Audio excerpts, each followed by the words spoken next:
Interpeeps, it's been a long time this summer since I've made a video for you, but today we have lots to talk about. Wait, dude, don't start yet. I just got a great idea. Okay, go ahead. Okay, what's that thing I do every summer? You come up with really good ideas for Halloween costumes and then never actually do them. Yeah, that's the one. Anyway, I'm gonna dress up like Money and then trick-or-treat at Gary Bettman's house. It's gonna scare the crap out of him.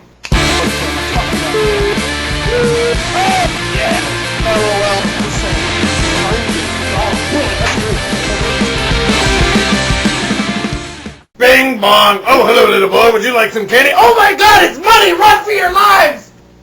Are you just about done?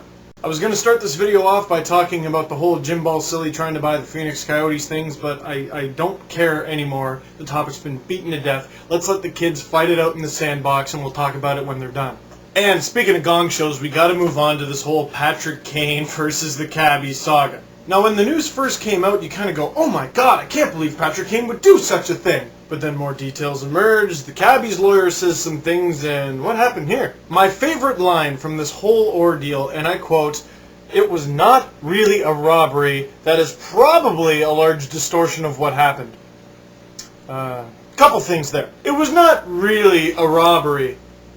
Does that mean it was kind of a robbery? I didn't know you could have kind of a robbery. Does this pertain to other felonies? Your Honor, it was not really a murder. And then, that is probably a large distortion of what happened. I'm sorry, it's probably a large distortion, or it is a large distortion. Would you like to go back and read your notes, lawyer? I hope his language is a little more convincing in court. Your Honor, can I use a lifeline? I'd like to phone a friend. It's starting to look like Patrick Kane's going to come on top once this is all sorted out, but again, more details are set to emerge and this case is going to get kookier and kookier. In other news, there is a bit of free agency buzz again, as Nikolai Zherdev is the most talented free agent out there that nobody wants. But who wouldn't want a former top 5 pick that's underachieving and held out on the first team he was ever with and then took the second team he was ever with to arbitration? Who wouldn't want that? A lot of people are knocking him for not having the desire to win. But speaking of the desire to win, we know one guy who definitely has it, Sidney Crosby. How's this for a 22nd birthday? You return to your hometown in a military helicopter, which in Canada is remote control, and thousands of people greet you and you're holding the Stanley Cup. How about this for a TV show? My super sweet 22nd. Crosby's 22nd year is off to a great start, and it's certainly doing better than Justin Pogge's 23rd. Once considered the future goalie of the Leafs, which is always a big problem when you give someone a big tag like that,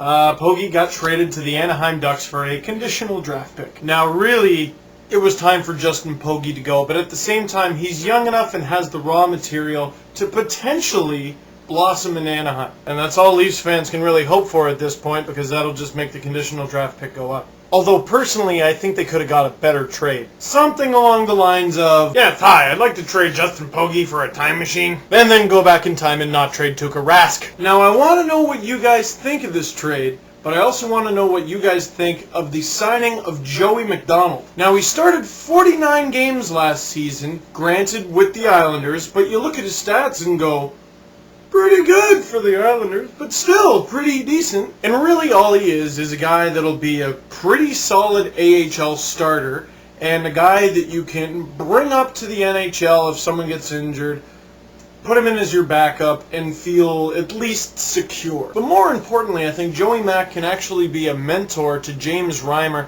For those of you who don't know who he is, he's coming into his first full season with the Marlies, spent most of the year in the ECHL, actually won ECHL playoff MVP, and this guy's in the Leafs organization. Now stop frothing, people aren't expecting too much, but he could be decent someday. And last but not least, I gotta talk about it. I'll put a link in the description.